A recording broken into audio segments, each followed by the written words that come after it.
Hey guys, welcome back to my channel. I'm so grateful to you guys. I want to just say thank you.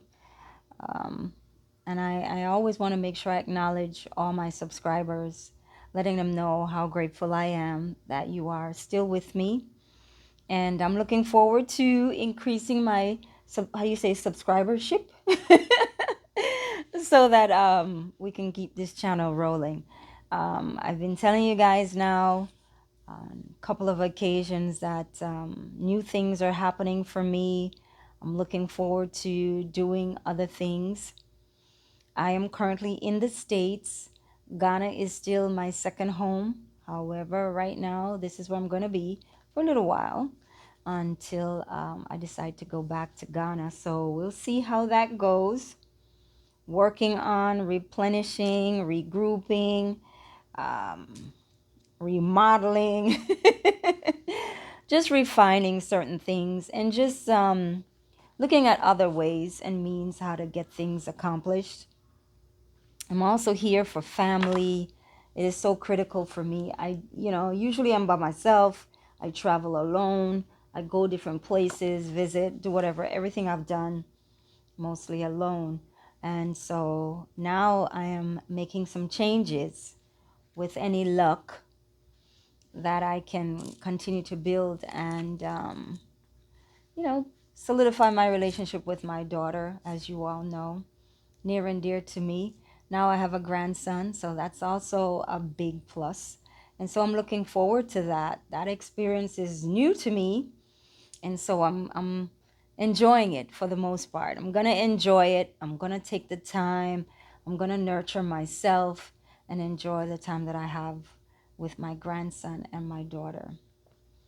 And so I wanted to take some time today to just talk about ta-da, ta-da. So this is a book I wrote, and it's an informative book, and it's about my some of my experiences in Ghana, as well as some tips that may be helpful to you, to those that are interested in moving to Ghana. It's just small basic stuff, right? So of course, if you want more in-depth knowledge and understanding about certain things, then of course, I still am taking clients via video phone chat. We set up some time and we talk about what it is that you need to have answers to in reference to Ghana. For the 5 years, I've lived in Ghana for 5 years now. And for the 5 years, I've learned quite a bit. I've observed quite a lot. And there's some things that I could offer that would be very helpful to you. But of course, anywhere you go, everybody's experience is going to be different. So keep that in mind, right? And you take everything that anyone has to say with a grain of salt. So while I am knowledgeable in some aspect, if I don't have the answers to certain questions that you may have, then of course there's a lot more people on the ground that I can point fingers to where you can go and be able to receive the information you need. So rest assured, whatever it is that you need, just give me a buzz. All my information will be in the description box below. As I said, I'm still doing consulting. My consultation is sometimes an hour, sometimes 2 hours, sometimes longer, because just like you, I had a lot of questions when I started out. The only difference is I was already on the ground when I started, so I had to kind of finagle my way through different people on the ground to be able to learn and understand certain things. And I'm also a very good observer of lifestyle and how people carry themselves and so on. And so I can relate to certain things and give you feedback on a lot of things that you may not even think that it'll be a big deal or not a big deal, but I'm here for it. One of the things I wrote about in this book is in reference to, all right, let me just start by saying, look, this book has a few topics in it that I think would be very informative and very helpful for those that are traveling. It covers trip time, meaning It's basically getting you mentally prepared for your trip. Once you make a decision that this is what you want to do, then I talk about the different things that are required, what you need to do in order to get yourself ready for your trip, right? And then I talk about when you get to Ghana, I talk about the traveling process, phone service options, transportation, accommodations, immigration, buying land, and need to know. And then last but not least, tips. Let's go to the back and look at some of these tips, right? Just to start out with. And these tips were created. Actually, no, I was part of a group while I was staying in Ghana, and I asked I did a survey, I did a questionnaire, like what are some of the things that you would have liked to know prior to coming, right? And what are some of the things that stand out to you as far as that's relevant? And here are the tips. All right, starting with tip number 1. It says, when selecting a taxi driver, it may not be a bad idea to check with someone who's been in Ghana for possible recommendation. What does that mean?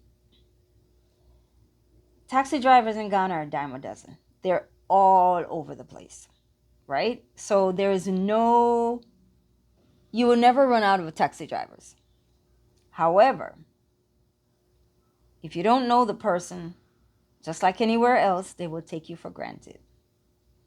And so it is best to get a recommendation from a peer or two so that you can feel comfortable knowing that this person or the driver will not overcharge you or take you somewhere where you don't need to go.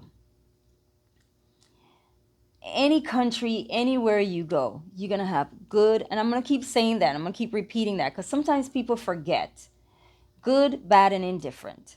So at the end of the day, if someone sees that you're not from their country, I don't care where you go, Jamaica, Trinidad, Guyana, Cuba, Asia, they see that you're not from their country, they're going to take advantage of you. This is not the case for everywhere in the world, but it is for most countries.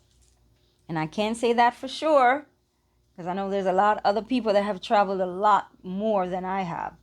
But I'm just letting you know that you cannot just have a blind eye, turn a blind eye to the obvious. And so for Ghana, you will be taken advantage of. So keep that in mind. Here's another tip. Learn more about the culture. Ghanaians are willing to help if they see you trying. So once you're on the ground living and you get to know the people and you become more familiar with your neighbor, people are around you, they see you all the time, they're willing to help. Third tip, mindfulness is key to navigating your day-to-day. That goes without saying. And I'm going to read another one. Punctuality may be a bit of a challenge. So here in the States, right, we're so accustomed to you got to be at work for 8 or you got to be at work for 9. You cannot be late. You have to punch in or you have to make sure you're seen at a specific time. If you're on salary, you have to be seen on the job at a specific time. In Ghana, forget it. You're wasting your time looking at the clock. If you set up an appointment and you're waiting for someone to come, 9 times out of 10, they will not be there at the time that you had agreed to. That one, that 1 out of 10 will be there on time. I'm not telling you anything that's not well known across the country. It is inevitable. I don't even know what to say, but Ghanaians do not work with time very well. Forget it. Contract, forget it. Forget it. Never mind. It doesn't even matter. They're not coming on time. If they tell you 8 o'clock, forget it. Keep doing what you're doing. If they show up at 8, be happy. Another one. Keep this. Do not discuss your personal issues in public if you don't want to be taken advantage of. All right. Ghana is a bartering country. And what do I mean by that? All prices are negotiable. Keep in mind, the first price is not always the last price. So all the vendors that you see on the side of the road, they're willing to bargain. They're willing to bargain with the price, right? If you see they're selling toilet paper, I don't know why I chose toilet paper, but toilet paper on the side of the road. And now toilet paper went from, in the early teens, dollar wise, now they're up to like 30, 40 CDs a pack. So you may run into somebody selling a pack of toilet paper and they said, oh, 45 CDs or 50 CDs. And you'd be like, I got 40. They may take it. So that's what I'm talking about when I say bartering. And even if you see like a vendor on the side of the road, she's roasting corn or doing any roasting plantain, stuff like that, you can go and use your discretion.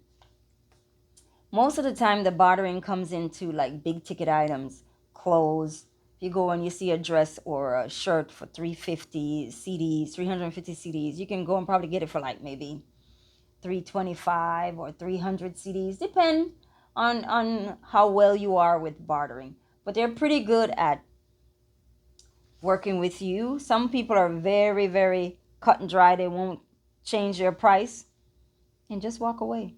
Because guess what?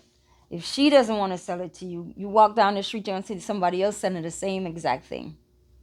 And they may sell it to you for a different price. All right, so keep that in mind. All right, another one. Don't forget your business acronym. When purchasing big ticket items, always get 3 quotes. And what that means, if you're going to buy a car, if you're going to buy a house, if you're going to get a contractor to build a house, those big ticket items, critical. It's best for you to go and get your 3 quotes. If you're looking for a plumber to do a major job, get your 3 quotes. If you're looking for an electrician to do a major job, get your 3 quotes. So don't go there because it sounds inexpensive, or when you do the exchange rate, it sounds a little bit better out of pocket and you're willing to pay it. No, you need to make sure you vet these people and make sure you're getting what you paid for too. So keep that in mind. And it goes back to the saying, make sure you ask around and get recommendations, because again, you're gonna be taken advantage of. If you can, bring the things that are most important to you. When I say that, I'm thinking food wise, I'm thinking furniture, stuff like that. When I left with nothing. I went and I stayed until I finally got settled. I stayed in apartments here until I got settled. When I got settled, then I actually sent for my things. And I was happy to have my things with me. So if that's what you want to do, you can do that too. Or you can start fresh. Because truth be told, there's furniture stores. Every striking thing that that you own here in the States, you can probably get it in Ghana. Ghana is getting to that point, especially in Accra.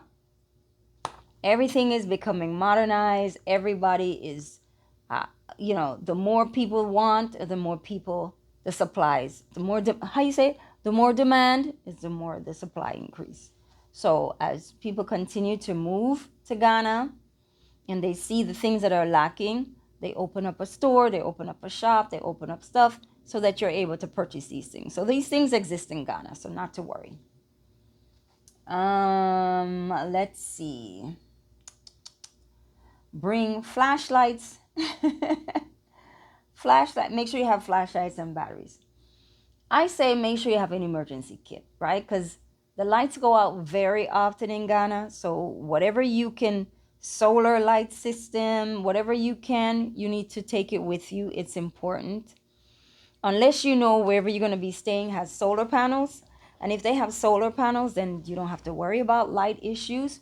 Then again, maybe you do, because I've known other people to have solar panels and you can't run the AC 24/7. And that's critical, right? So you have to keep that in mind. But anyway, it does, there are some places that do have um, 24-hour AC and you never run out of power, and they have enough panels where things can run forever. That's perfectly fine. But if you don't end up in that particular location, you need to have your flashlights. You need to have other lighting source. You can always get a generator to hook up. If you're in a facility where you can hook up your generator, that's good. But if not, you're gonna go back to the basics: candles, flashlights, lanterns, that sort of thing. And because the lights go out very often, and you have to keep in mind that you gotta have something to keep you be able to move around in your home, right? So yeah, don't be naive. Just make sure you have a flashlight. Make sure you have some kind of lighting that will hold you until the light source comes back on. A lot of blackouts. Um, so the next tip is verify contractor and tradesman credentials before hire. That goes without saying. Is that only exclusively in Ghana? Absolutely not. You guys know that. I mean, let a hurricane happen here in Florida, and you see contractors coming out of the woodwork. Now, and I'm gonna use the word, now one of them legit, and they'll take your money and run. Is it different in Ghana? No. You just have to make sure, go back to the basics. Get 3 quotes. Make sure that the contractor that you're going to be using is someone that you know and you've heard of, and you know that has done the quality work that you desire. That's important. And make sure you get your quotes in writing, please. When it comes down to medication, this tip: please bring all your prescriptions, medications with you. If you're traveling short term, long term, however you plan, please, please, please bring all your medication with you, because you never know what could happen. Bring all the stuff that you know you need to be taken for you to continue to stay healthy. A lot of times, not a lot of times, I've seen it where people have come to visit Ghana and they're not accustomed to the heat. They're not accustomed to the movement, the shift and the turns of how people maneuver. It's a little bit different. Ghana is a hustling country. A lot of times, especially in Accra. In Accra, everybody's constantly moving, moving, moving, moving, moving. Zip, zip, zip, zip, zip, zip. There's constant moving 24/7. You'll see some people on the side of the road sleep on a bench, on a rock. I don't know how they do it, but it's amazing. Sleep on the rock, they'll sleep on a bench, they'll sleep on the ground. They'll fall asleep wherever they feel comfortable. But 9 times out of 10, and I keep using these certain cliches, right? Most of the people are hustlers. They're constantly moving, constantly hustling, right? So keep that in mind. But I can't emphasize enough how important it is for you to bring your prescriptions, bring the medications that you are supposed to be taking. Do not leave home without that. We have seen people that run into problems because they didn't bring their proper medication, or they forgot to pack it. They forgot to do this, or they didn't bring it in this bag. They thought it was in that bag. Please, please, please check to make sure that all the proper everything that you need is in that suitcase. However long you're going to be staying in Ghana, you need to make sure you have it.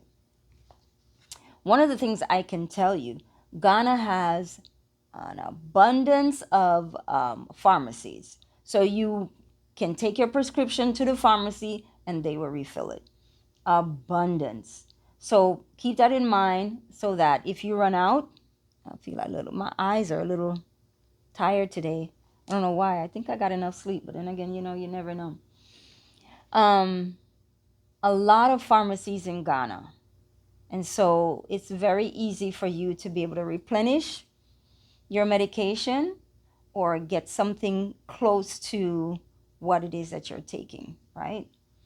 And if you're going to do that, if you're going to look for some kind of replica for your medication, make sure that you look it up to make sure it has the same ingredients that your previous prescription had, so that it doesn't affect you um, in a negative way. I'm no doctor, but I just feel like that should be very important, very obvious.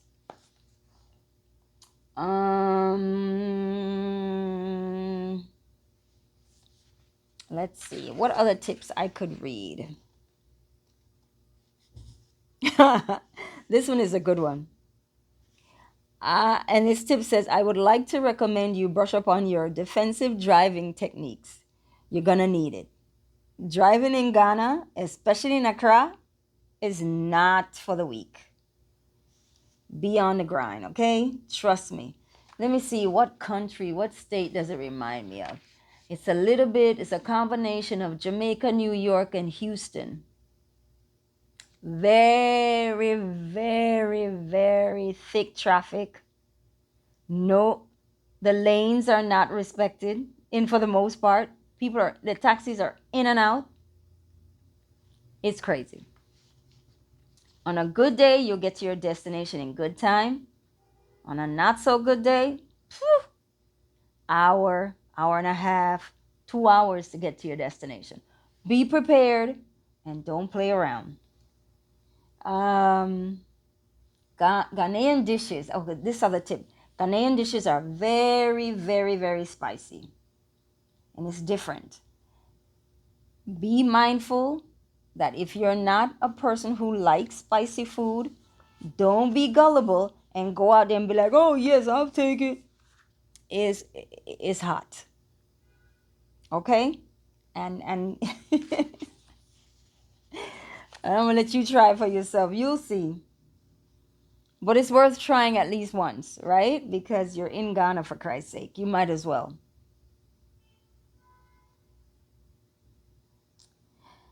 All right, so the other thing is, for some people, bring your favorite snacks, okay? Even though Ghana has a lot of the stuff that we are accustomed to in the States, there's some things that they don't have. Let's be realistic. And so if you know you have a preference for a certain snack or a certain thing that you like, seasoning or anything like that, I guess you bring it with you. Again, I've seen it where I was surprised with certain things like fruits like kiwi. You don't really, so for the first couple of years I've been there, I've never really seen kiwi around. But then you go to certain market areas and I started seeing it, but not everyone would have it.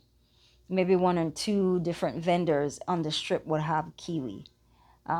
Nowadays, I think you can get kiwi in Malcolm.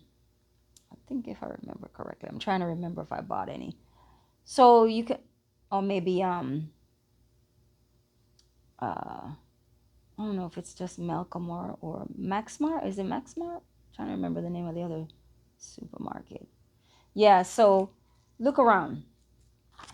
Right? So kiwi is not a big thing throughout Ghana, but I've seen it.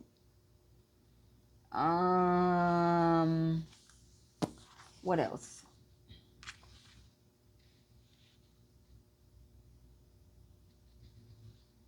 I think that's it for the tips for today. Yeah. Oh, this is a big tip. Everyone has a story. Some fiction, some nonfiction. Use your intuition. Don't get played. Point blank. Plain and simple. Don't get played. Don't let the story get into your psyche and you get so empathetic that you get played. Just be mindful. Okay? If it feels like a duck, it quacks like a duck, it's a duck. What else can I tell you? Anyway, that's all that I'm gonna talk about right now. But like I said, one-way ticket to Ghana is in the finishing stages.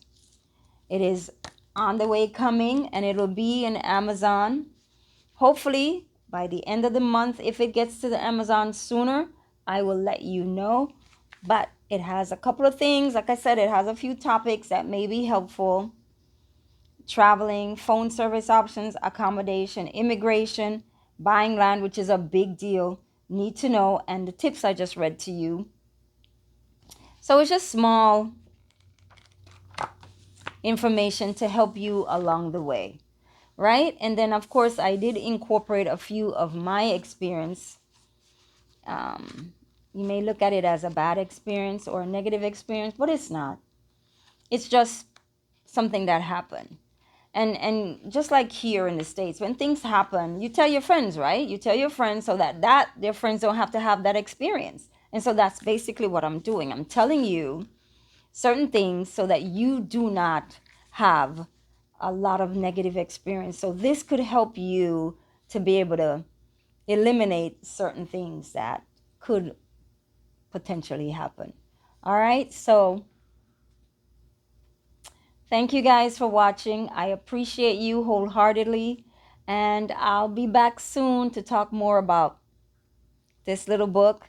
And of course, I told you, hopefully by the end of the month, it'll be in Amazon and I can start promoting it even more so. But we'll talk again. Thanks, guys.